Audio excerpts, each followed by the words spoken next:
महान, ग्रेट, अशोक महान। अशोक के 4 वर्ड बताए मैंने आपको, काम अशोक, चंडाल अशोक, धम्म अशोक और महान अशोक। ट्रांसफॉर्मेशन का प्रतीक है अशोक, ट्रांसफॉर्मेशन। कभी कोई चंडाल था तो वो आज महान है, कभी वो भोगी था, काम वासना से जुड़ा हुआ गुलाम, तो वो आज क्या है, महान है। कभी वो धम्म है तो वो आज महान है, अशोक। महानता की एलिजिबिलिटी, कौन हो सकता है महान, समझदार व्यक्ति। एलिजिबिलिटी है समझदारी। अकबर महान था, अशोक महान था, दोनों में एक ही चीज कॉमन है कि दोनों ही क्या है, समझदार हैं। पढ़ाई लिखाई से कुछ नहीं होता, कुछ भी नहीं होता, समझदारी तो नहीं आती, चली भले ही जाए।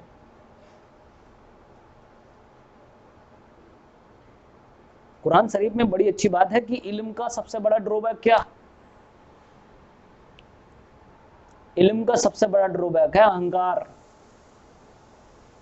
क्या है, अहंकार। जैसे ही तुम्हें इल्म आता है, उस इल्म का क्या आता है, अहंकार भी साथ में आता है।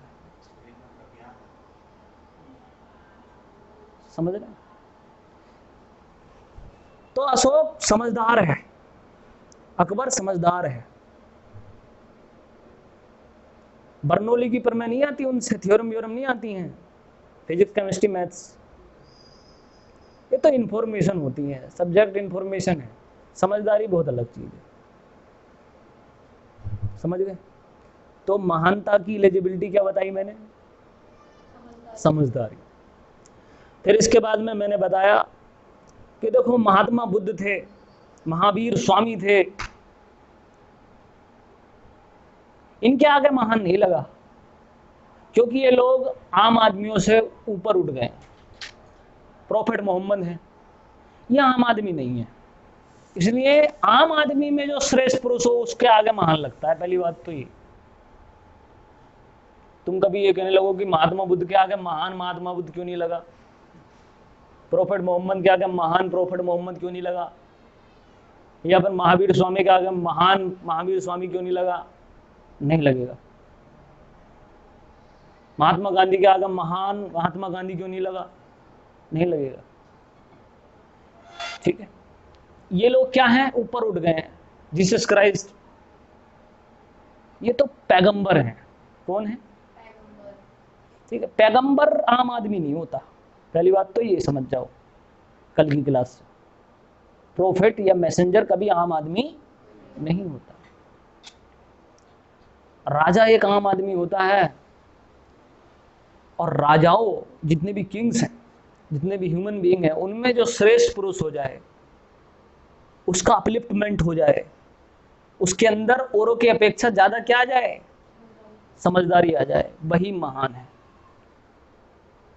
क्या है, समझ में आई बात? महान डेफिनेशन। हिंदुस्तान के इतिहास में यह शब्द 2 बार यूज हुआ, अशोक महान, अकबर महान।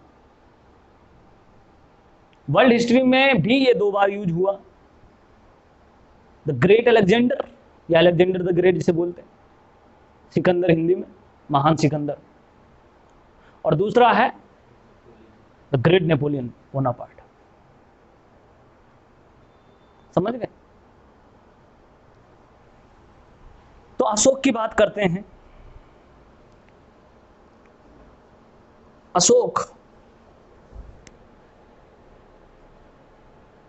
बहुत ही जीरो से शुरू करता है कहानी। एक सिंपल ऑर्डिनरी ब्रदर है, कहते हैं 100 भाइयों का 100 भाई थे उसके, उसकी गिनती छोटों में ही आती थी। ठीक है, तो उसका कोई चांस नहीं था सम्राट बनने का, राजा बनने का, युवराज था वो, बस राजपुत्र। लेकिन अशोक ने कुछ गुण थे, कुछ ऐसे गुण अचीव कर लिए थे, क्वालिटी, जिन क्वालिटी ने उसे क्या बना दिया, महान सम्राट बना दिया। ठीक है, 269 बीसी में जो है गद्दी खाली हुई बिंदुसार की, और 274 बीसी तक ये गद्दी जो है 4 साल तक खाली रही। इस बीच में अशोक ने युद्ध लड़ा अपने भाइयों से। इस युद्ध को कहते हैं अपनी सीट के लिए, राज्याभिषेक के लिए, इनकारनेशन के लिए क्या करना, युद्ध करना, वॉर करना। कहते हैं अपने भाइयों को मारकर जो है राजा बना था वो। समझ गए? जब भी मैं अशोक पढ़ाऊं या हिस्ट्री पढ़ा रहा हूं, आप उस चीज को महसूस कीजिएगा अपनी लाइफ से। मैंने बात बोली कि अपने भाइयों को मार कर क्या बना वो, तो इस चीज की सेंसिटिविटी को समझ जाना आप। यहां मैं ये आपको बताना चाह रहा हूं कि अशोक कितना क्रूर है। समझ गए?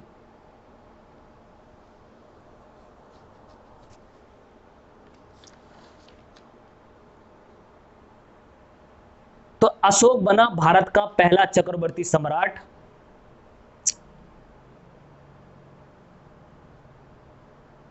क्यों बना? क्योंकि उसने इंडिया की पल्स को पकड़ लिया। What was the pulse? Yeah, what is the pulse of India? Unity in diversity. एकता, अनेकता में एकता। इस चीज का आंसर दूंगा मैं अशोक के माध्यम से और हिंदुस्तान के माध्यम से।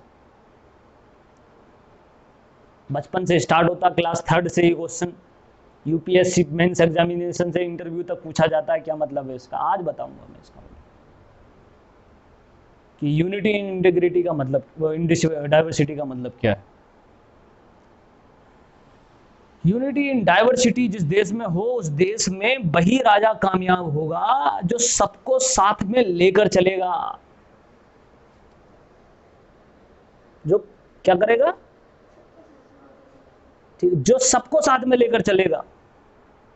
अगर साथ में लेकर नहीं चलेगा तो टेंशन होगी, और टेंशन होगी तो टेंशन बताया वो विकास का अवरोध है। ठीक है? Tension is the biggest obstacle for the growth and development. लिख लीजिएगा इस बात को। Tension is the biggest obstacle for growth and development.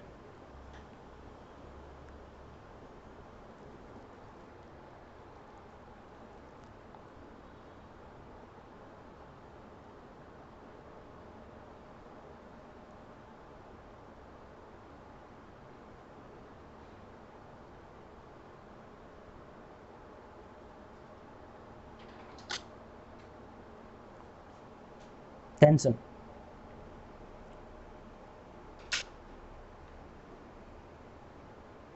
इसलिए बोला गया था अल्पाहारी गृह त्यागी। बच्चों के लिए बोला जाता था ब्रह्मचर्य के आश्रम में। बोले उसे जो ना गृहस्थ की जितनी भी परेशानियां हैं गृहस्थ आश्रम की, उससे दूर कर दो, तो उसके जीवन की टेंशन क्या हो जाएंगी? कम हो जाएंगी।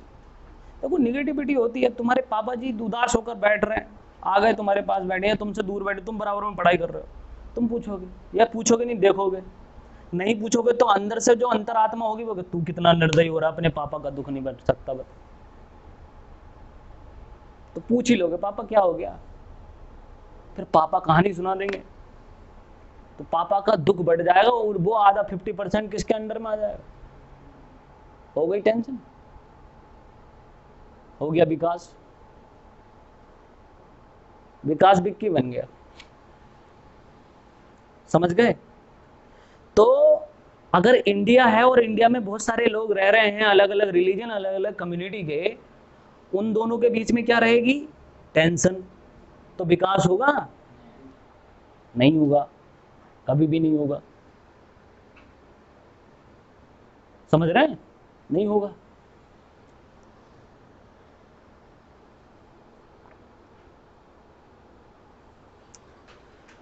तो अशोक की जो ग्रेटनेस है वो ये है कि अशोक ने भारत की यूनिटी और इंटीग्रिटी को ध्यान में रखकर अपना एक्सटेंशन किया और वो कामयाब रहा। आज इस देश का सबसे पहला और प्राइमरी प्रिंसिपल है unity in diversity, primary principle of India, primary unity in diversity, fundamental principle कहते हैं। देश की, ध्यान से देखो, ध्यान से, हिंदुस्तान की कहानी सुना रहा हूं मैं आपको। इस देश के अंदर जब भी यूनिटी इन डाइवर्सिटी के प्रिंसिपल को तोड़ने की कोशिश की है, इस भारत माता ने जो है उसकी बलि चढ़ा दी, चाहे वो औरंगजेब हो या लाल कृष्ण आडवाणी हो। This is the power of India. इसलिए मैंने कभी कहा था कि एक कैंडिडेट के बारे में कि भाई हिटलर का हाल बहुत बुरा हुआ, मसोलिनी के ऊपर तो लाश के ऊपर थुकवाया था लोगों से, कहीं वही हसर ना हो जाए उस कैंडिडेट का। बोला था नहीं बोला था? वो कोई नहीं करेगा, देश ही इतना निराला है ये, इसे कहते हैं भारत माता की दुर्गा माता। किसी को माफ नहीं करता ये देश, और खासतौर इस प्रिंसिपल को छेड़छाड़ी करने वाला तो कोई भी माफ नहीं किया जा सकता। क्योंकि प्रिंसिपल ये क्या है, वो वाला एक सीन देखा होगा आपने मूवी में, ये नहीं करना चाहिए था तुझे, हाथ नहीं उठाना चाहिए था तुझे, माँ की गाली नहीं देनी थी तुझे। हर किसी का अपना होता है ना एक, ठीक है नहीं, बाप के बारे में नहीं बोलना था तुझे। ऐसी भारत का भी एक है, यूनिटी इन डाइवर्सिटी को खत्म नहीं करना था तुझे। अगर किया है तो उसका पनिशमेंट है, उसका ट्रांसफॉर्मेशन नहीं है। याद रखना इस बात को, उसका क्या है? पनिशमेंट है।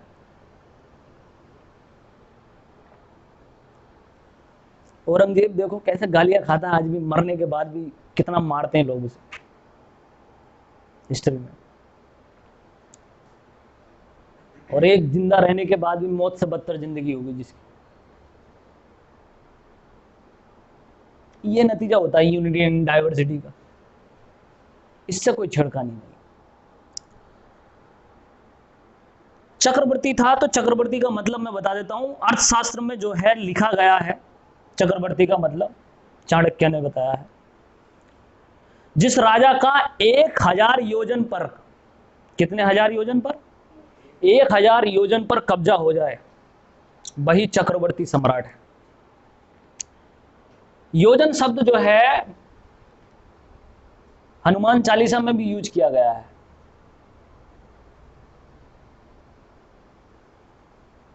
योजन सुना है क्या?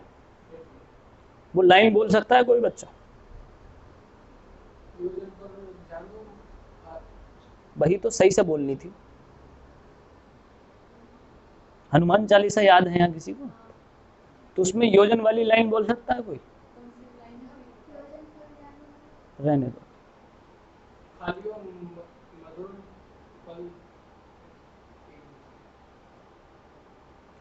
कोई बात नहीं। तो योजन का शब्द जो यूज किया गया है, योजन का अर्थ होता है, अब देख लीजिए, एक योजन बराबर लिख लीजिएगा 7 किलोमीटर।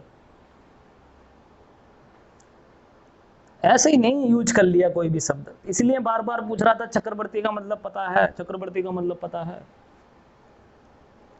हालांकि आप लोगों ने बताया सही सबने, मगर कोर सेक्शन तक कोई नहीं पहुंच पाया। तो योजन मतलब, एक योजन मतलब 7 किलोमीटर, और 1000 योजन मतलब 7000 किलोमीटर। कश्मीर से कन्याकुमारी तक, कहां से? कश्मीर से कन्याकुमारी तक, और रण ऑफ कच्छ से, रण ऑफ कच्छ गुजरात, गारो खासो जैंतिया तक अरुणाचल प्रदेश। जिसका रथ का पहिया घूम गया हो, वही है चक्रवर्ती सम्राट।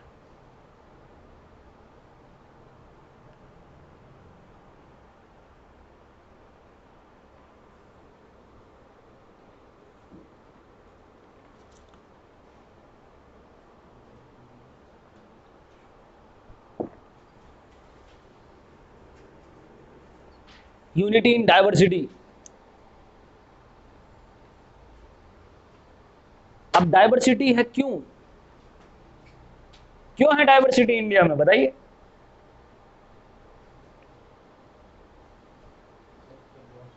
Because of geography, because of, समझते रहे ना, आंसर दे रहा हूं, बार बार बोलते हुए अच्छा नहीं लग रहा वीडियो में। डाइवर्सिटी क्यों है देश में, ज्योग्राफी के कारण। कॉन्सेप्ट क्लियर है यहां तक। ज्योग्राफी के कारण जब डाइवर्सिटी होगी तो उसके अंदर इकोनॉमिक चेंजेस होंगे। इकोनॉमी डिपेंड्स अपॉन व्हाट,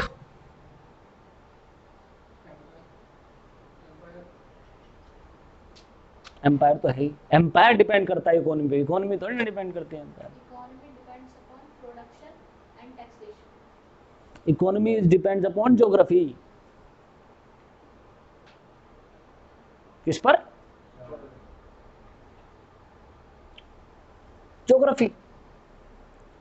अगर मैं आसाम से हूं तो मैं चाय का बगीचा लगाऊंगा, उत्तर प्रदेश से हूं तो एग्रीकल्चर में धान या गेहूं लगाऊंगा, केरला से हूं तो नारियल के पेड़ लगाऊंगा। कौन डिसाइड कर रहा है ये? इसलिए मैं कह रहा हूं यूनिटी इन डाइवर्सिटी से कोई भी पंगा नहीं ले सकता।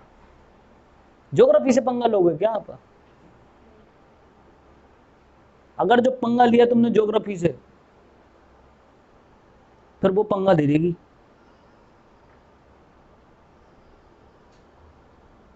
तो भैया इंडिया की इकोनॉमी इंटरडिपेंडेंट है। क्या है? इंटरडिपेंडेंट। कहीं पर कुछ हो रहा है, कहीं पर कुछ हो रहा है, वहीं का कल्चर अलग है। और इकोनॉमी की इंटरडिपेंडेंसी है। क्या है? और इकोनॉमिक इंटरडिपेंडेंसी ही यूनिटी का द्योतक है। यूनिटी क्यों आ गई? क्योंकि इकोनॉमिक इंटरडिपेंडेंस है। समझ रहे नहीं?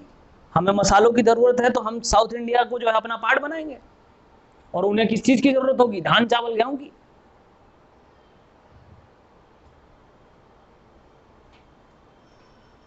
इंटरडिपेंडेंसी समझ गए? तो डाइवर्सिटी में यूनिटी क्यों आई? क्योंकि इकोनॉमिक इंटरडिपेंडेंसी है। पॉइंट समझे? इकोनॉमिक इंटरडिपेंडेंसी का मतलब, अगर इकोनॉमिक इंटरडिपेंडेंसी नहीं समझ में आ रही है तो इस बात को समझो कि साउथ इंडिया में मसाले हैं, स्पाइसेस हैं। अब साउथ इंडिया का कोई भी कैंडिडेट स्पाइसेस को जो है क्या करना चाहता है? फॉरेन ट्रेड करना चाहता है, तो वो सिल्क रूट तक जाएगा नहीं, तो नॉर्थ इंडिया होके जाएगा। समझ रहे हैं नहीं?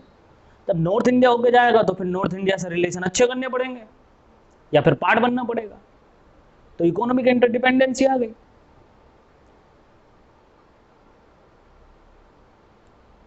तापी गैस पाइपलाइन का नाम सुना है? अभी तक क्यों नहीं आ पाई? Because of Pakistan.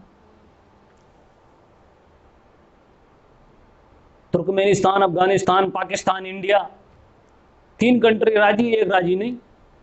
कौन? पाकिस्तान। रह गया प्रोजेक्ट।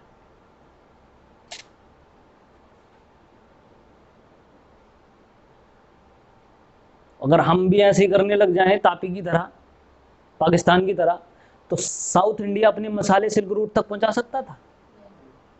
इसे कहते हैं इकोनॉमिक इंटरडिपेंडेंसी, इसी को कहते हैं यूनिटी।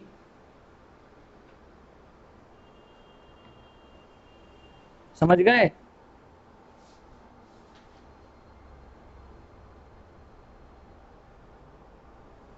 इसलिए अशोक पहला चक्रवर्ती सम्राट बनेगा। सबकी इकोनॉमी को, सबकी ज्योग्राफी को, सभी के कल्चर को, सभी के रिलीजन को ध्यान में रख के ये किंग, ठीक, सबके आगे झुककर सबका क्या बनेगा? सम्राट बनेगा। बहुत महान आदमी है, बहुत समझदार, बहुत वाइब्रेट पर्सनैलिटी है। हिंदुस्तान जैसे देश को कोई बिना टेंशन के संभाल ले, इससे बड़ी बात कुछ हो ही नहीं सकती। इससे बड़ा चैलेंज क्या है इस दुनिया में? एक दुनिया संभालने जैसा है हिंदुस्तान को संभालना। समझ गए? तो भैया अशोक की जिंदगी के बारे में बात करते हैं। अशोक की लाइफ कैसे बदली, ठीक है। तो अशोक की लाइफ, वही बता रहा हूं मैं, आपकी जिंदगी बदलती है आपकी कंपनी से, आपके आत्मा से। तो अशोक की जिंदगी के दो कैंडिडेट बहुत इंपॉर्टेंट रहे जिन्होंने उसकी जिंदगी को बदलने की पूरी कोशिश की। अशोक तो अय्यास आदमी था, इसलिए काम अशोक कहा गया। कौन सा अशोक? काम अशोक। उज्जैन का गवर्नर बनाया था बिंदुसार ने उसको। बोले यार ये बड़ा परेशान कर रहा है लड़का हमारा, इसका एडमिशन करवाओ कहीं बाहर, आए दिन लड़ाई झगड़े करते हुआ रहता है, करवा देंगे बाहर एडमिशन। तो अशोक को क्या बनाया? गवर्नर। कहाँ का? उज्जैन का। और उज्जैन का जब गवर्नर बना, सॉरी, उज्जैन के गवर्नर से पहले अशोक जब लड़ाई झगड़े ज्यादा करता था, ये दिक्कत जब रहती थी, तो उसे जो है सबसे खतरनाक जगह भेजा जिसका नाम था गंधार। और गंधार में विदेशी इन्वेजन होता था और इतना खतरा, बहुत ज्यादा। तो अशोक को कभी समझा नहीं गया कि वो उसका लड़का है बिंदुसार। बिंदुसार ने कहां भेज दिया, कहां अपॉइंट कर दिया उसे? गंधार में। तो उसे मैसेज क्या गया कि यार मेरी तो कोई परवाह ही नहीं करता, मुझे बेट डाल दिया यहाँ पे। जब ऐसी स्थिति होती है तो या तो इंसान मर जाता है या मार देता है। अशोक ने गंधार को और मजबूत बना दिया, ठीक है, क्योंकि अशोक बहुत खतरनाक चीज थी। तो जब अपनी शक्ति को गंधार में उसने बसा दिया, तो उसकी अपॉइंटमेंट हुई एज ए गवर्नर। कहां पर? उज्जैन में, मध्य प्रदेश। मध्य प्रदेश या उज्जैन का क्षेत्र जो है उसमें गवर्नर बनाया अशोक को। और जब गवर्नर बना दिया तो अशोक तो फल और फूल रहा था। अशोक को क्या बनना था अब? सम्राट। बोले मैं ही हूं सम्राट, चांस ही नहीं बनता किसी और का। और उसका एक ही कहना था, या तो मुझसे आकर क्या करे, कोई कंपटीशन कर ले और मुझे हरा दे, या फिर मैं ही क्या हूं? सम्राट। इतनी कैपेबिलिटी भी तो होनी चाहिए तुम्हारे अंदर, जो खुले में जो है ये कह सको, ठीक है आ जाओ हम निकालें पेपर। अशोक ने यही किया। और फिर बाद में 4 साल युद्ध लिया, लड़ा, गृह युद्ध, सिविल वॉर। और उसके बाद अशोक गद्दी पर बैठा। लेकिन अशोक अय्यास था। कौन था? क्रूर था।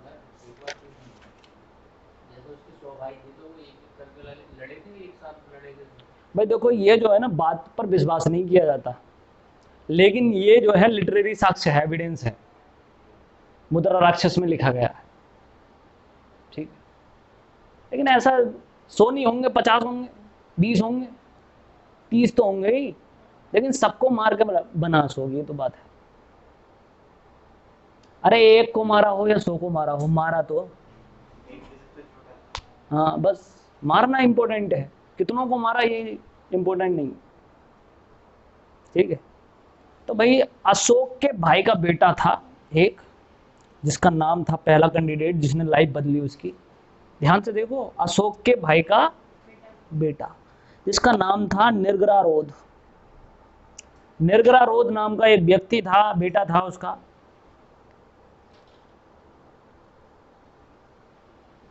और उसने एक बात कही उससे, ऐसी बातों बातों में चचा से अपने,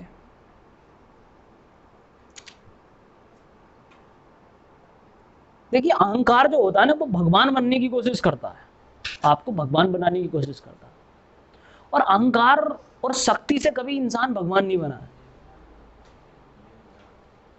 ठीक है। तो अशोक जब बहुत बड़े पैमाने पर आगे बढ़ रहा था, तो वो निर्गरारोध नाम का जो बच्चा था, लड़का था, उसने कहा चाचा सुनो तो। उन्होंने बस एक ही बात कही, ये जो संसार है वो किसी के हाथ में नहीं है।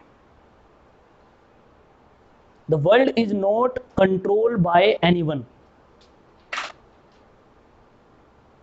और जब भी किसी ने इस संसार को कंट्रोल करने की कोशिश की है,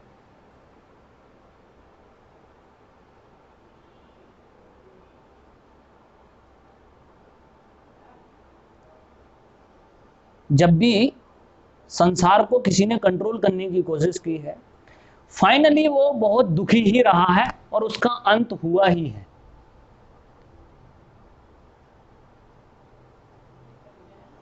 और यही बात जो है ना, अलेक्जेंडर के सामने आई, यही बात अकबर के सामने आई, यही बात बहुत सारे लोगों के सामने आई। अच्छा एक बात बताओ, जब पूरी दुनिया को तुम जीत लोगे तो तुम क्या जीतने की कोशिश करोगे?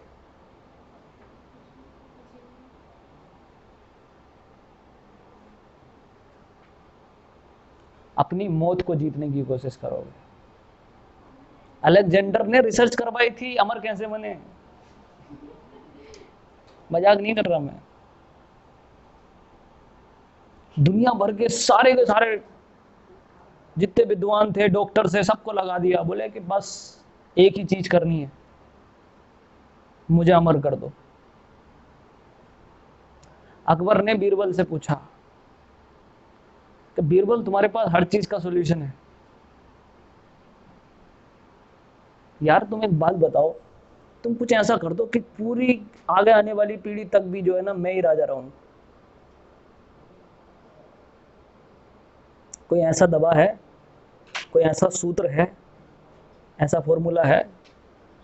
तो बीरबल ने एक आंसर दिया था अकबर को, जो मैं तुम्हारे साथ शेयर कर रहा हूं।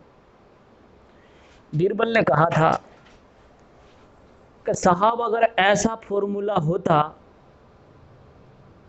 तो तुम राजा ही नहीं बन पाते। वही जो पहला राजा था ना इस देश का, वही राजा बना रहता अब तक। अर्थात ऐसा कोई भी फॉर्मूला नहीं है, समझे? अशोक, तो ये जो लड़का था इसने निर्गरा रोध, इसकी एक लाइन जो है चुप गई अशोक को बहुत बुरी तरीके से। रात है की नींद खा ली इसने, बोले ये क्या कह गया, ठीक है, ईगो हर्ट कर गया हमारा। फिर दूसरा कैंडिडेट मिला उसे, आउटस्टैंडिंग गुरु अशोक का, उसका नाम था मुगलीपुत्र तिस। सुना है जी? जो बौद्ध महासभाएं होती थी उसमें अध्यक्ष चुने थे, बौद्ध भिक्षु थे एक। और याद रखना कि मुगलीपुत्र तिस से ही बौद्ध धर्म की तरफ रुझान हुआ अकबर का, सॉरी अशोक का। और बौद्ध भिक्षु उपगुप्त ने, किसने? उपगुप्त ने भिक्षा दी थी, किसको? अशोक को। दोनों क्वेश्चन पूछे गए हैं एग्जामिनेशन। उपगुप्त,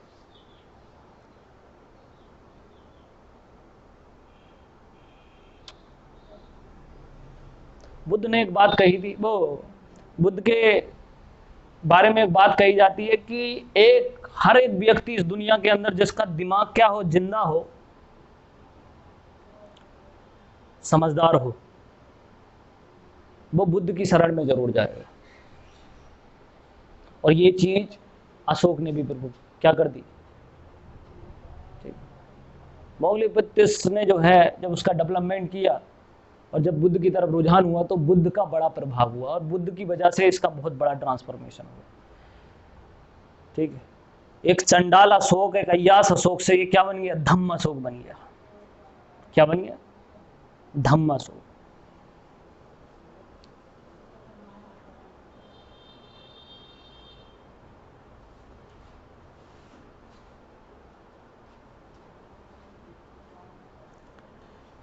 उसका रीजन ये है, आप बहुत सारे लोगों को पढ़ेंगे, बहुत सारे लोग बहुत सारी चीजों से प्रभावित हो सकते हैं।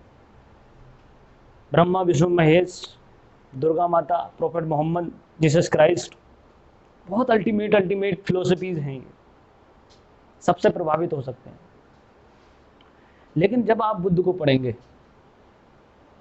तो बुद्ध को पढ़ने वाला हर एक व्यक्ति प्रभावित होता है, बुद्ध के बारे में कहा गया है।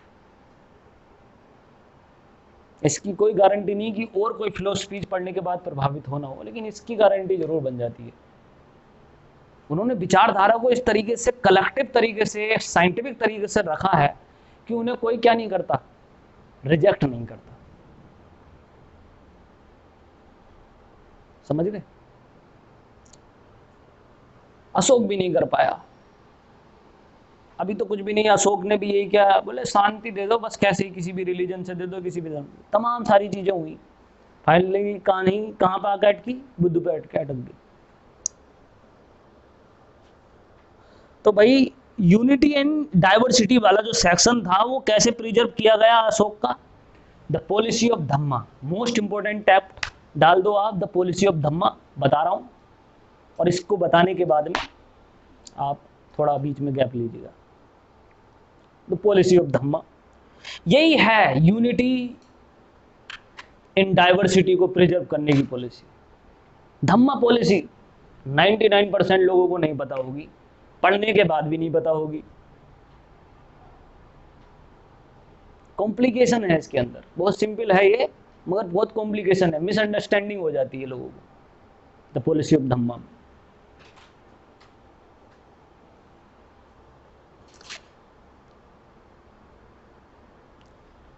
किम चू धम्मे, धम क्या है, चाइनीज बोल दी मैंने अभी, किम चू धम्मे, धम क्या है, सबसे पहला question, what is Dhamma, Dhamma real में है क्या। तो धम्म क्या है वो तो हम बता नहीं पाएंगे इतनी छोटी सी क्लास में, पूरी की पूरी पॉलिसी नहीं समझा सकते, लेकिन हाँ सेंस बता रहा हूँ। तो उसमें एक लाइन लिखी हुई है, उपास्याने बहुयाने दयादाने, लिख लो, उपास्याने बहुपयाने दयादाने, सुचिता सच्चे साधवे माधवे मृदतता, उपास्याने बहुयाने बहुपयाने दयादाने, सुचिता सच्चे साधवे माधवे, सुचिता सच्चे साधवे माधवे मृदुता, कोट एंड कोट बंद कर दो।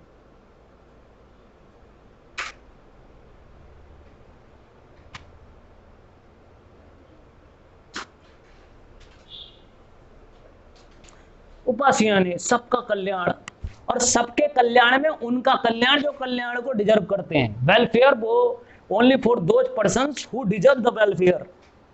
बहुत बड़ी बात है, कितने बड़े गलत सेंटेंस बोलते हैं, सबका कल्याण हो, ओहो सबका कल्याण हो, टेररिस्ट का भी कल्याण हो, आतंकवादियों का, गुनहगारों का, सबका ही कल्याण कर रहे हो, फिर तो क्या कर रहे हो आप, सेंटेंस क्या है, उनका कल्याण हो जो कल्याण को डिजर्व करते हैं।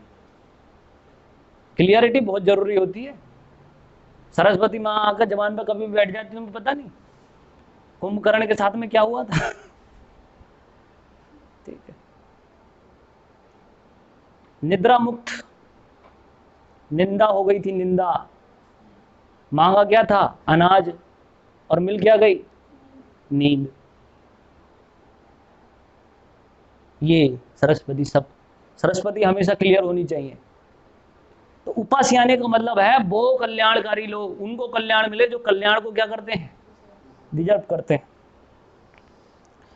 एडिक्ट की जो डेफिनेशन है, डेफिनेशन दी है एडिक्ट में, धम्मा की डेफिनेशन, ठीक है, तो उसमें जो है लिख लीजिए, अशोक जो बताता है लक्षण, सिम्टम्स जो बताता है धम्मा के, वो लिखता है पहला करुणा,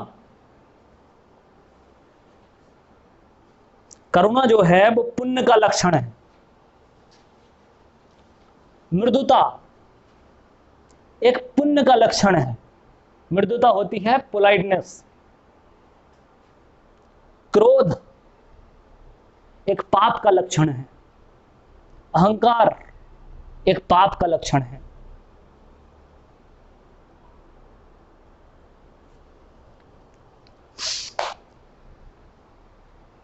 अब बौद्ध धर्म का जो असेंस है वो धम्मा पॉलिसी में मिलता है, और धम्मा पॉलिसी किस एडिक्ट में मिलती है, 12th रोक एडिक्ट में। तो लिखिएगा इस बात को कि अशोक का जो 12th रोक एडिक्ट है, 12वां रोक एडिक्ट, शिलालेख, बहुत ज्यादा इंपॉर्टेंट है, पढ़ लिया होगा आपने एनसीईआरटी में, पता है हमको। जिसमें अशोक धम्म की सबसे महत्वपूर्ण बातें डिस्क्राइब करता है और उसमें एक बात बताता है, वो लिखना पड़ेगा। धम्म का कोर सेक्शन है ये, सार वृद्धि। क्या है? सार वृद्धि। Increase in essence. एसेंस जो होता है,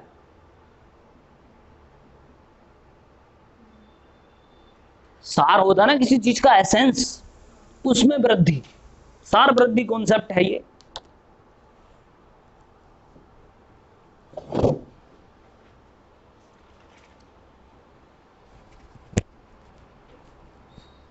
सार वृद्धि लाइफ बदलने वाला कॉन्सेप्ट है। मैंने आपको बताया कि अशोक महान क्यों था, महान कहते किसे हैं। फिर बाद में मैं आपको बता रहा था यूनिटी इन डाइवर्सिटी अशोक की सबसे इंपॉर्टेंट फीचर रही, इंडिया का यही सबसे बड़ा प्राथमिक फीचर बना। कौन सा? ठीक है, यूनिटी इन डाइवर्सिटी। फिर बाद में मैंने आपको बताया द पॉलिसी ऑफ धम्मा।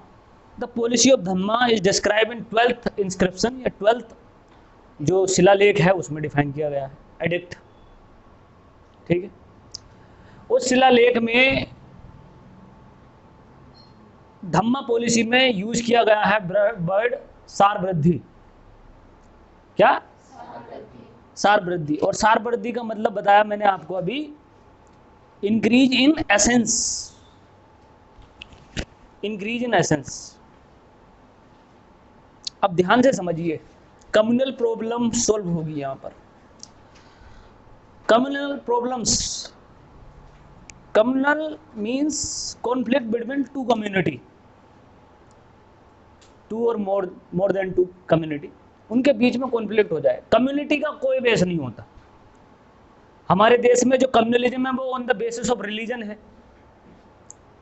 कौन सा बेसिस है? इस्लाम के अंदर ही कम्युनलिज्म हो जाता है शिया और सुन्नी का, तो वो भी कम्युनलिज्म है।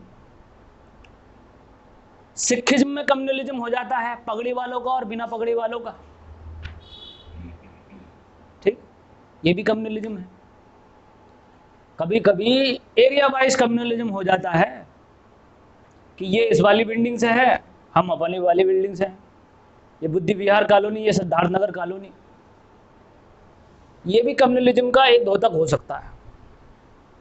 तो कम्युनलिज्म का कोई रिलेशन रिलीजन से नहीं है, सिर्फ रिलीजन से नहीं है कहने का मतलब। बाकी और भी बहुत सारे कम्युनल बेस होते हैं। कम्युनिटी कोई भी किसी भी बेसिस पर बन जाती है कम्युनिटी।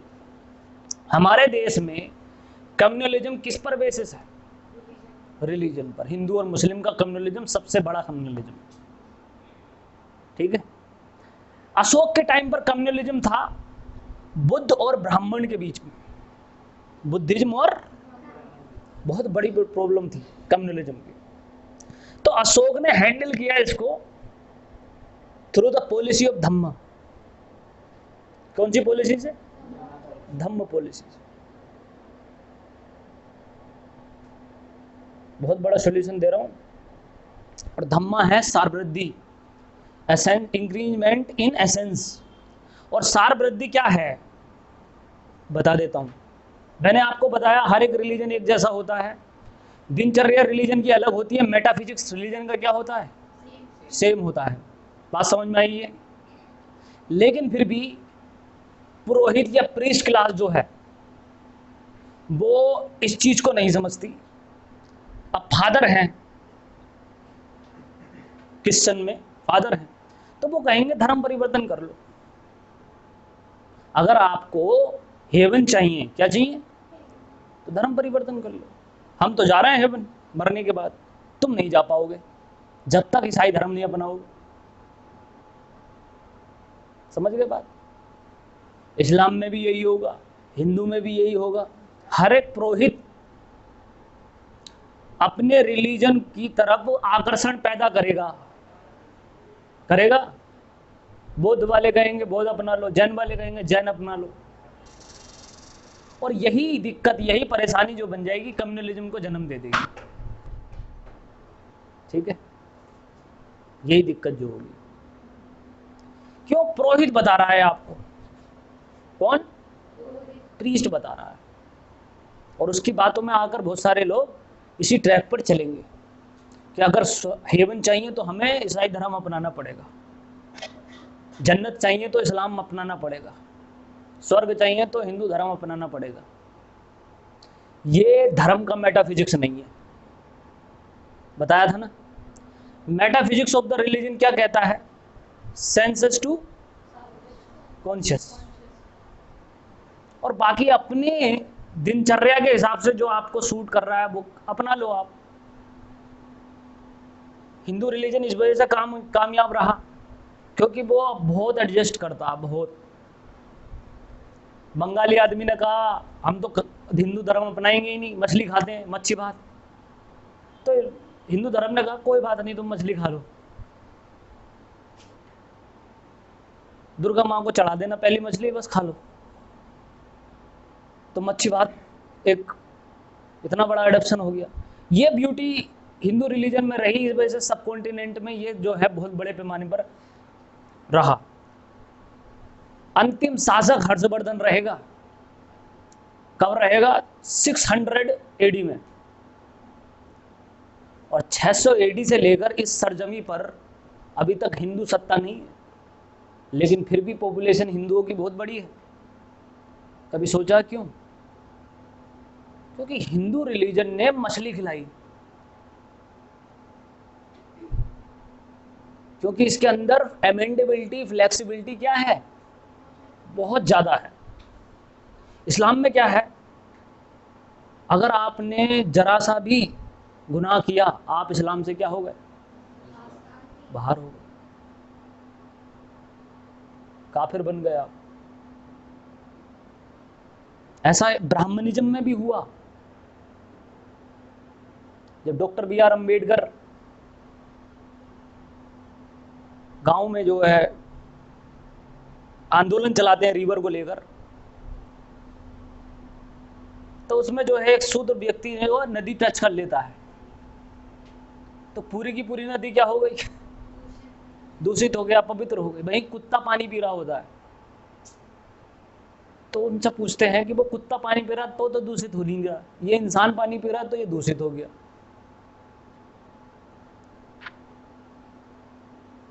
ब्राह्मण लोग आए उनके पास, बोले आए देव देव देव देव देव। पूरे के पूरे गांव का धर्म भ्रष्ट कर दिया इस आदमी ने। इसलिए ब्राह्मणिज्म दुश्मन है हिंदू धर्म का। मेटाफिजिक्स तुम्हें पता ही नहीं है रिलीजन की, समझ गए? सार वृद्धि आज की प्रॉब्लम का सॉल्यूशन बता रहा हूं, डेफिनेशन जब बताऊंगा इसकी, तो अभी ये रवैया है नहीं है? हर एक रिलीजन में पुरोहित क्लास ये कहता है या नहीं कहता है? हर एक पॉपुलेशन, हर एक रिलीजन अपनी पॉपुलेशन बढ़ाने में लगा हुआ है। धर्म परिवर्तन कराना ही सबसे बड़ा क्या है माना गया है। हर एक व्यक्ति उसी में लगा हुआ है, पुरोहित। और मेटाफिजिक्स उसे पता नहीं रिलीजन की। इसीलिए अशोक ने जब ये प्रॉब्लम देखी, बुद्धिज्म, ब्राह्मणिज्म, ये सब चीजें देखी, तो अशोक ने धम्मा पॉलिसी दी, जो हर एक बड़े सेंटर किंग को, प्राइम मिनिस्टर को, प्रेसिडेंट को देनी चाहिए, जो नहीं देते लोग बाग। अकबर ने भी दी, लेकिन आज की डेट में कोई इस तरीके की सार वृद्धि नहीं देखने को मिलेगी। क्या है सार वृद्धि का कॉन्सेप्ट? सार वृद्धि क्या कहती है? सार वृद्धि कहती है कि दुनिया के जितने भी रिलीजन हैं, तो सार वृद्धि इंक्रीज एसेंस का मतलब होगा, जो धम्मा पॉलिसी का क्या होगा? सेंटर थीम होगा। तो उसका एसेंस का मतलब यह है कि हर एक व्यक्ति को हर एक रिलीजन की फंडामेंटल नॉलेज होगी। ठीक है? आज की सबसे बड़ी डिजास्टर है क्या?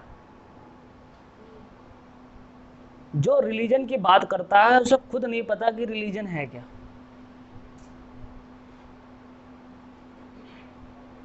ठीक है, जैसे मैं बता दूं आपसे, बहुत सारे लोग ना भगत सिंह गांधी करते हैं, गांधी भगत सिंह वर्सेस,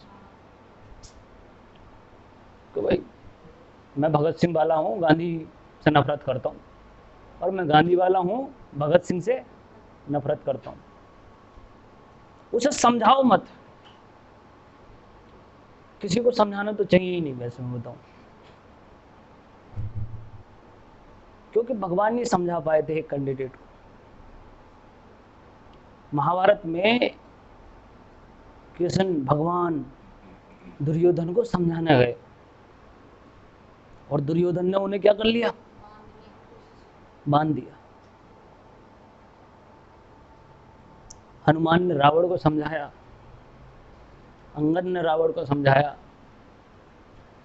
रावण और ये तो छोड़ो, खुद विभीषण ने समझाया रावण को कि भैया मत करो ऐसा। लेकिन रावण, कुंभकर्ण सोया हुआ आदमी, जब वो जागा और उसे पूरी कहानी सुनाई गई कि ऐसा है तुझे लड़ना जाना पड़ेगा, इतना बात बिगड़ चुकी है, बैटल फील्ड में हो गया, तो वो पूछे क्या बात क्या हुई थी? तो बोले ऐसे ऐसे राम की वाइफ को उठा लिया था रावण ने, अब तुम्हारी बारी आ रही है, और वो मर भी चुके हैं कुछ लोग। ठीक, तो कुंभकर्ण बोला यार गलती कर दी तुमने।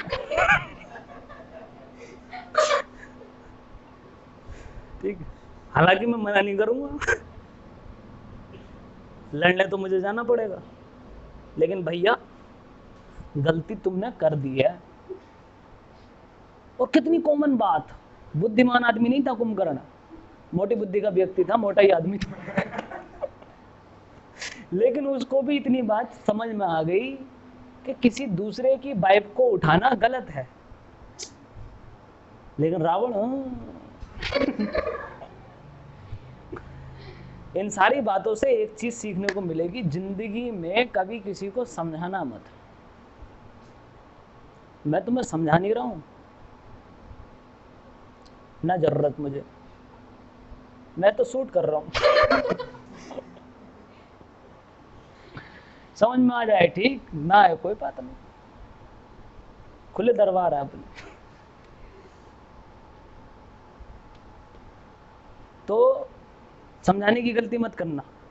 तो सार वृद्धि क्या है? क्या है कि खुद ही छोड़ दो। महात्मा गांधी को पढ़ लो, भगत सिंह को पढ़ लो पहले 200 वर्ड की किताब पढ़ लो पहले। महात्मा गांधी की माय एक्सपेरिमेंट विद ट्रूथ पढ़ लो, और भगत सिंह की मैं नास्तिक हूं क्यों हूं ये पढ़ लो। अगर बेटे पढ़ ली ना, और पढ़ने के बाद अगर तुम ये कह दो कि भगत सिंह वर्सेस गांधी, पढ़ाना छोड़ दूंगा। अफसोस पता क्या है? पढ़ोगे वो हो नहीं। और Gandhi versus Bhagat Singh, Gandhi versus Ambedkar, Hindu versus मुस्लिम, कुरान वर्सेस गीता, ओम 786, आज ओम वालों की जय हो, कौन जीतता देखेंगे। ठीक है,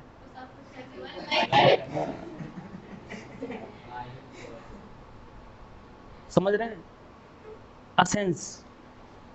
जब अशोक ने देखा अच्छा सोशल मीडिया पे ये चल रहा है, तो उसने कॉन्सेप्ट दिया सार वृद्धि का। बोले कुछ नहीं किया, बोले कि हर एक व्यक्ति को फंडामेंटल जानकारी हर एक रिलीजन की होनी चाहिए।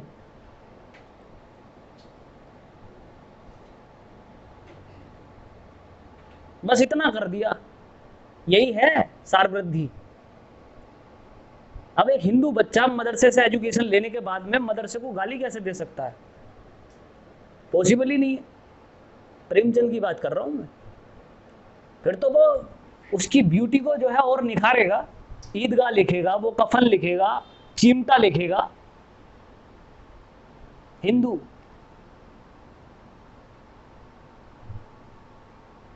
इतनी सी बात है। अगर हिंदुओं को ज्यादा तकलीफ हो मुसलमानों से तो उनकी कुरान पढ़े पहले, और मुसलमानों को ज्यादा तकलीफ हो हिंदुओं से, हिंदुओं से, तो मुसलमान को पहले उनकी भगवत गीता पढ़नी चाहिए, पढ़नी। सारी प्रॉब्लम क्या हो जाएंगी, खत्म। The fundamental principle of all the religion is equal and same. दुनिया के सभी धर्मों का जो बेसिक रूट है वो एक है, यही तो सार वृद्धि है, यही मेटाफिजिक्स बताई थी ना। ये किसने पहचान ली? इसलिए अशोक महान है, इसीलिए अकबर भी क्या हो जाएगा, महान हो जाएगा। मेटाफिजिक्स पहचान जाएगा सोसाइटी की। और एक जैसा कॉन्सेप्ट तो पूरी हिस्ट्री में ना है, वर्ल्ड हिस्ट्री में भी ना है। द पॉलिसी ऑफ धम्मा हर साल पूछी जा रही है, या तो पीसीएस में या आईएएस, मेंस में पूछ ली जाती है, प्री में पूछ ली जाती है, और कम्युनलिज्म के रूप में इसे सॉल्यूशन के तौर पर बच्चे बताते भी हैं इंटरव्यूज वगैरह में। द पॉलिसी ऑफ, समझ में आ रही है? सार वृद्धि, बारहवां एडिक्ट। अब देखो क्या है यूपीएससी में, ये नहीं पूछा जाएगा तो 12वां एडिक्ट पूछ लिया जाएगा।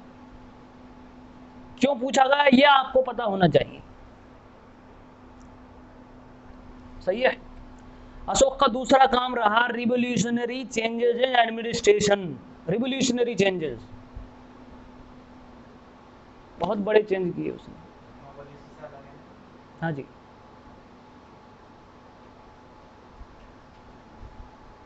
धम्मा पॉलिसी समझ में आ गई ना। Unity in diversity, increase in essence, बहुत फर्क है, बहुत। अशोक ने ये नहीं कहा बुद्ध अपनाओ, बुद्धिज्म अपनाओ, बल्कि क्या कहा,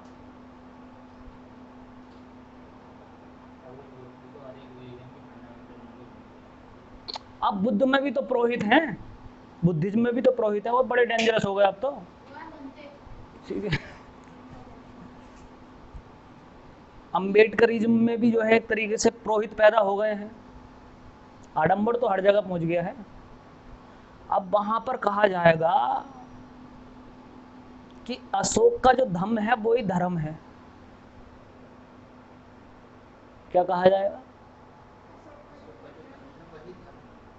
धम्म को धर्म से क्या कर लिया जाएगा, कनेक्ट कर लिया जाएगा।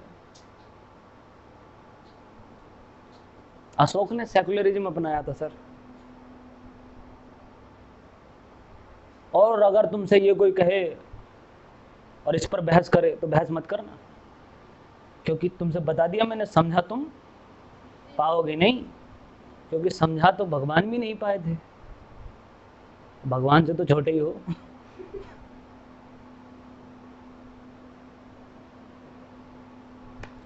दूसरा काम revolutionary change in administration. Revolutionary change क्या है? यहां पर जो है ना अशोक बहुत आगे निकल जाता है चंद्रगुप्त चाणक्य से। चाणक्य ने अपनी अर्थशास्त्र की किताब में दिया किंग डेस्पोटिज्म होना चाहिए। किंग को क्या फॉलो करना चाहिए? डेस्पोटिज्म, तानाशाही। और यहां पर अशोक जो है डेस्पोटिज्म की जगह पर एक नया वर्ड जोड़ देते हैं, वो जोड़ते हैं पैट्रोहुड डेस्पोटिज्म। बोले तानाशाही कई तरह की होती है, और ये तानाशाही जो है पितृ की तरह होनी चाहिए, पिता की तरह होनी चाहिए। पिताजी तानाशाह होते हैं, बापू सेहत के लिए हानिकारक है, सुना है? सेहत के लिए बहुत हानिकारक होते हैं बापू। पेट्रोहुड डेस्पोटिज्म है ये गाना, बापू सेहत के लिए हानिकारक है। क्या है? तुम्हारे डेवलपमेंट के लिए, तुम्हारे अच्छे के लिए वो क्या होगा? तानाशाह। पिता क्या होगा? लेकिन तुम्हारे अच्छे के लिए। तो राजा भी बिल्कुल ऐसे ही होना चाहिए। यहां पर ओवरटेक नहीं, बहुत दूर पहुंच गए अशोक चाणक्य से, चंद्रगुप्त से। इस वजह से महान का क्रेडिट जो है ले लिया उन्होंने। सीधा साधा जा रहा था महान चाणक्य, लेकिन अशोक ने कुछ ऐसा कर दिया कि सारा क्रेडिट किसे गया? अशोक महान। दूसरी बात अशोक ने जो की,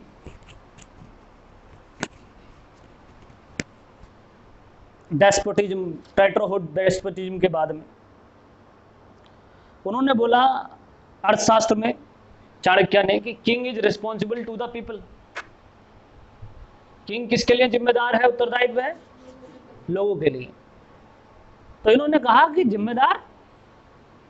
जिम्मेदार नहीं है, king is debtor of the people.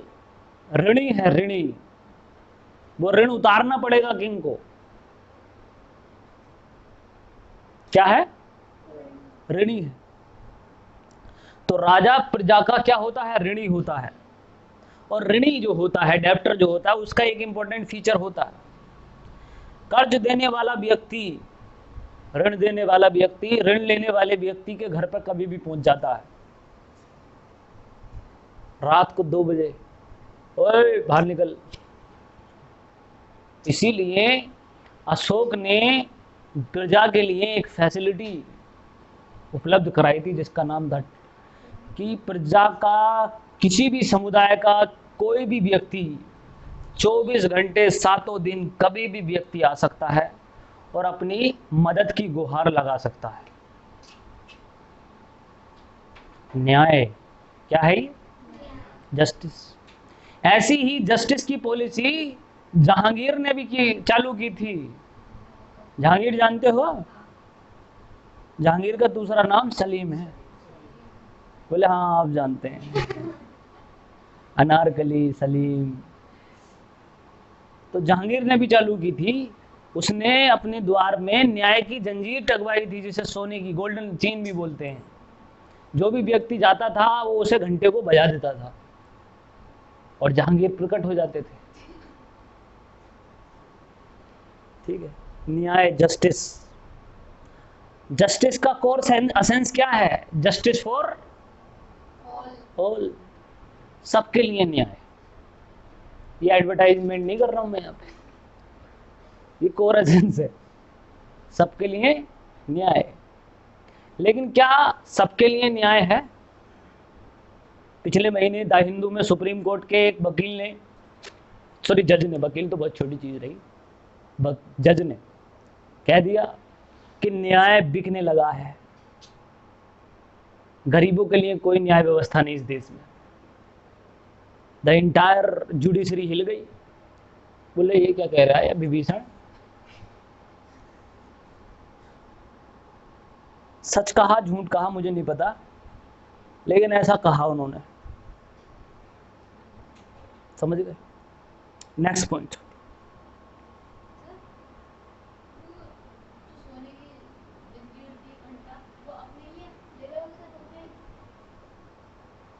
नहीं, तो अकबर की, वो सॉरी, अशोक की 3 बातें हैं जो उसके लिए बहुत इंपॉर्टेंट है। एक तो हिंदुस्तान की यूनिटी इन डाइवर्सिटी को उसने बहुत अच्छी तरीके से प्रिजर्व किया।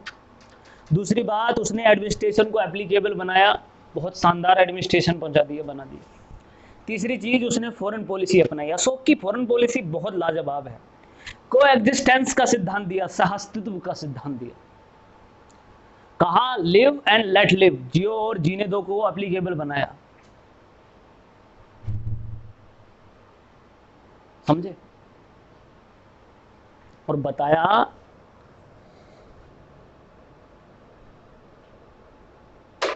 एक डायलॉग कि our neighbours are the door for our prosperity. हमारी समृद्धि का रास्ता ही हमारे पड़ोसी है।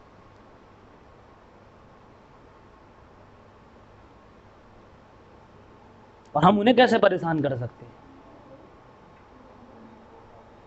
अवर neighbours are the door for our prosperity, for our prosperity.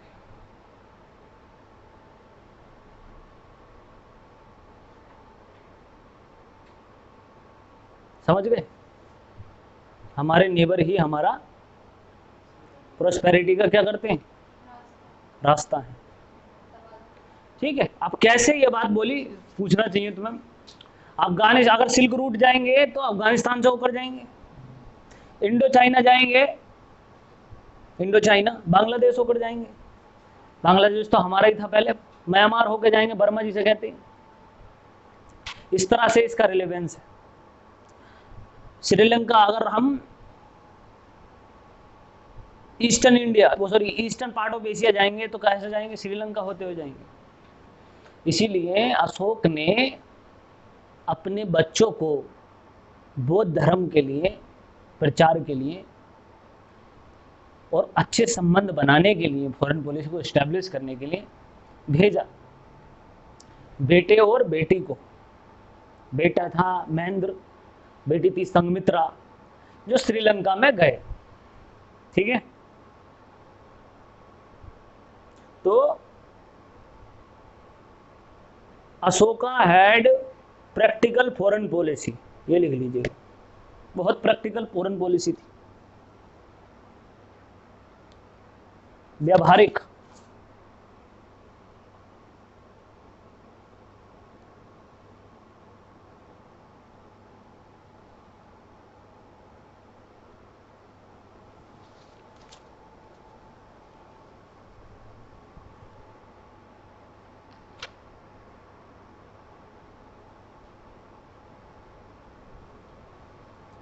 समझ गए?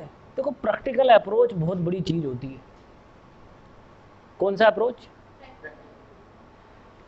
प्रैक्टिकल अप्रोच का मतलब ये होता है कि मोहम्मद बिन तुगलक बहुत पढ़ा लिखा शासक है, बहुत ज्यादा, मगर इस देश को नहीं चला सकता। डॉक्टर मनमोहन सिंह बहुत पढ़े लिखे आदमी है, पार्लियामेंट में सबसे पढ़े लिखा व्यक्ति, मगर देश को सही से नहीं चला पाए। समझ गए? किस चीज का अभाव है इन दोनों में? प्रैक्टिकल अप्रोच नहीं है इनके पास। सचिन तेंदुलकर कैप्टन रहे हैं इस देश के, इंडियन क्रिकेट टीम के कैप्टन, कैप्टेंसी चली नहीं उनसे। दुनिया के सबसे महान क्रिकेटर से कैप्टेंसी नहीं संभली। समझ रहे हो नहीं? लेकिन कैप्टेंसी किससे संभली? सचिन के बाद सौरभ गांगुली से। दादा में आकर थी, कभी वो टी शर्ट उतार दिया करते थे, कभी वो गलावान पकड़ लिया करते थे। Practical approach. कौन सा? महेंद्र सिंह धोनी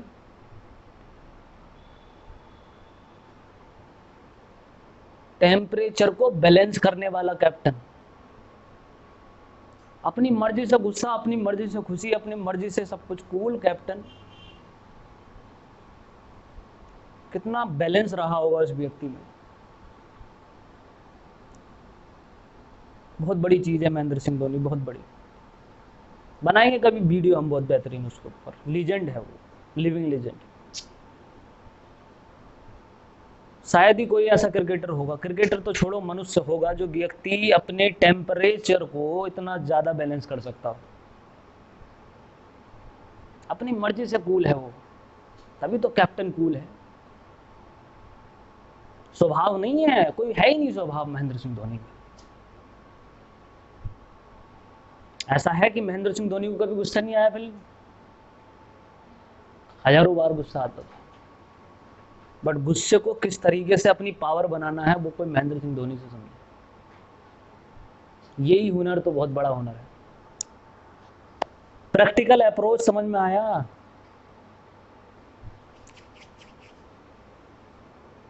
और उसके बाद में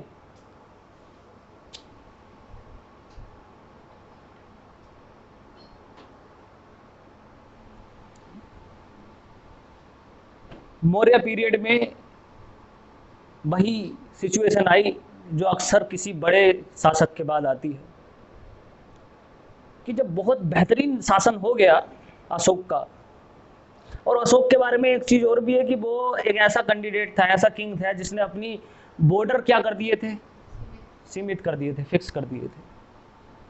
इसी को को एग्जिस्टेंस की पॉलिसी कहा गया। एनेक्सेशन की पॉलिसी को ही खत्म कर दिया था अशोक ने।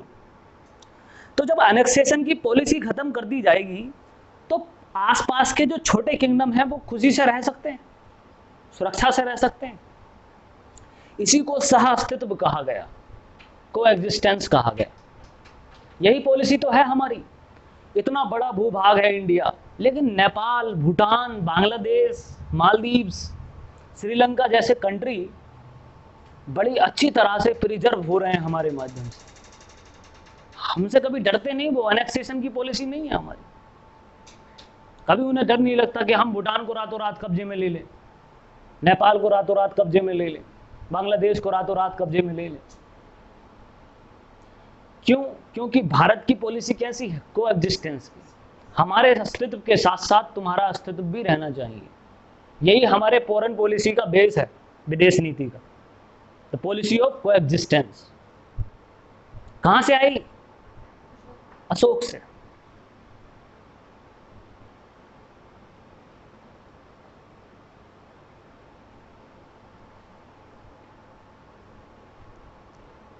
तो अशोक ने अपने आप को चक्रवर्ती सम्राट घोषित किया, प्रूव किया, और देश को एक महान भूखंड में तब्दील कर दिया, ग्रेट मदरलैंड इंडिया। और जो अखंड भारत का सपना जो है किसी ने देखा होगा, वो सपने को पूरी तरीके से किसने पूरा किया? अशोक ने पूरा किया। मैप में देखिएगा अशोक का पूरा राजपाट कहां से कहां तक फैला हुआ है। अफगानिस्तान से लेकर साउथ इंडिया, ठीक, नॉर्थ ईस्ट से लेकर ईस्ट इंडिया, वेस्ट इंडिया।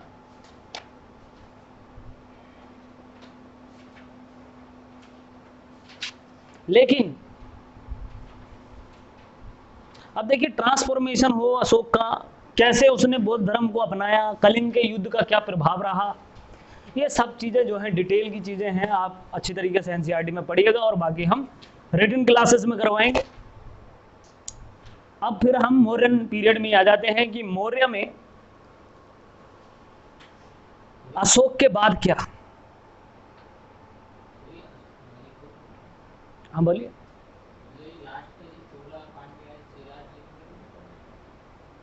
वो साउथ इंडिया है, रहने दो उसको।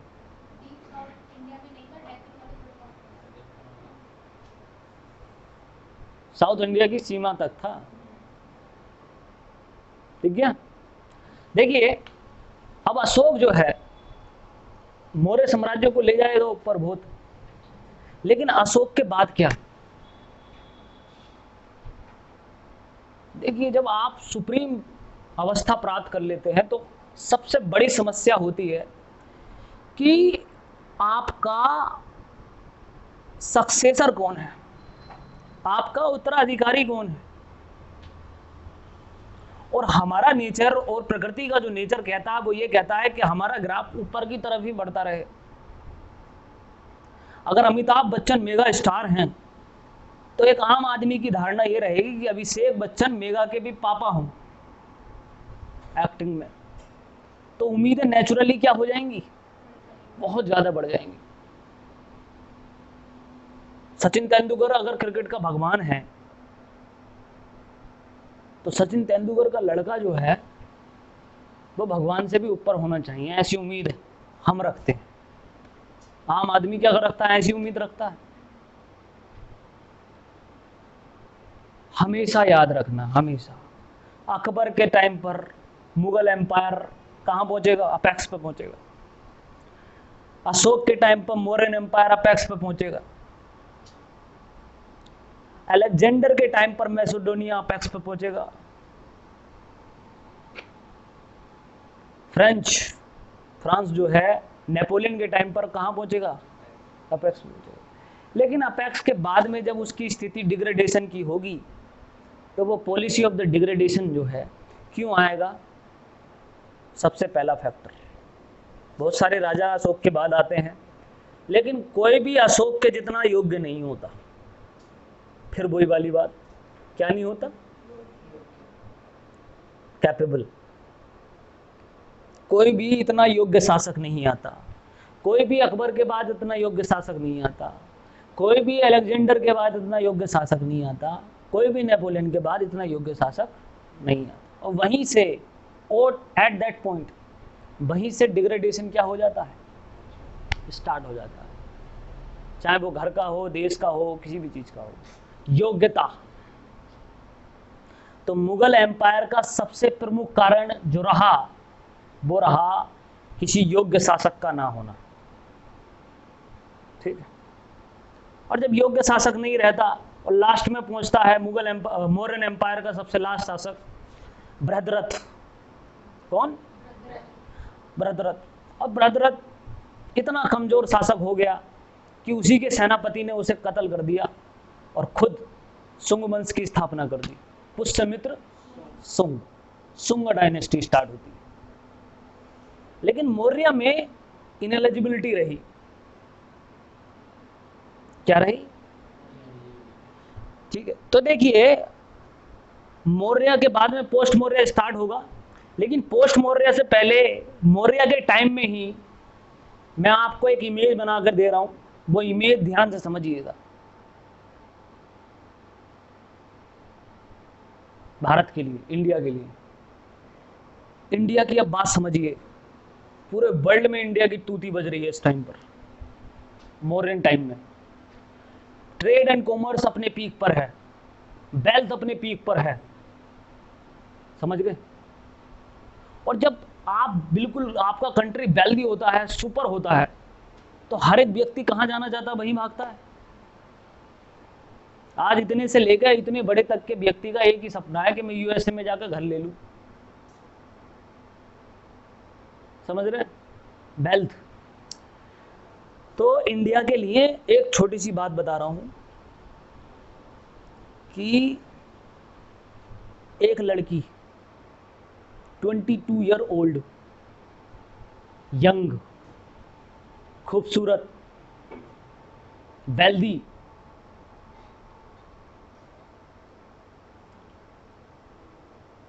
हाईली टैलेंटेड,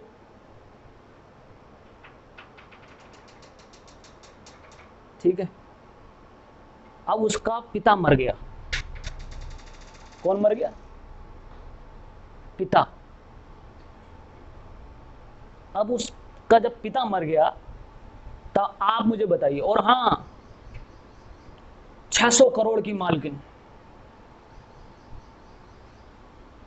अब इसका जब पिता मर गया है तो अब इस बच्ची की कहानी बताइए, स्थिति बताइए। समझ गए स्थिति? बिल्कुल सेम यही कंडीशन भारत की अशोक के मरने के बाद। अब क्या है? अब जो भी देखो वो इस लड़की की 600 करोड़ की संपत्ति के पीछे पड़ा होगा, इसके पीछे पड़ा होगा। भारत के साथ भी बिल्कुल ऐसा ही। पोस्ट मौर्य पीरियड में इंडो ग्रीक्स, पार्थियंस, ठीक है, पल्लव, सातवाहन, सुक, कुषाण, ठीक है, ये सारी की सारी विदेशी प्रजातियां कहां पर अटैक करेंगी? इंडिया पर। क्यों करेंगी? क्योंकि 22 साल की लड़की है, 600 करोड़ की संपत्ति है और पिता उसका क्या हो गया है? मर गया है। तो पोस्ट मौर्य पीरियड की स्थिति हम स्टार्ट करेंगे नेक्स्ट वीडियो में। ठीक है, एनसीईआरटी पढ़िएगा अच्छी तरीके से।